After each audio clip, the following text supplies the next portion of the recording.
The grip handle gives you additional leverage to control your tool. Side handles are typically used on sanders, grinders, or drills. On a grinder, it provides a second grip, so the grinder is easier to control and less likely to kick back at you. Replacing the grip handle is simple to do, and I'll show you how. Hi, I'm Mark Socha.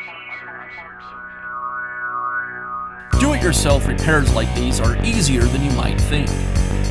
From lawn machines to cordless drills, kitchen mixers, Outdoor grills. our how-to videos walk you through each repair from start to finish. So doing it yourself means never having to do it alone. Let's get started. Replacing the side handle is simple to do. First, I'll unscrew it from the housing.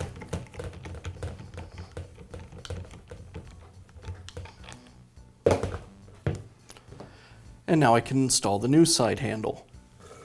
The handle can be mounted on either side of the grinder, depending on the work you're doing. I align the handle with the opening and screw it into place. And that's how simple it is to replace the grip on your grinder. Be sure to check back often for new videos and expert advice. If you found this video helpful, give us a thumbs up And leave a comment.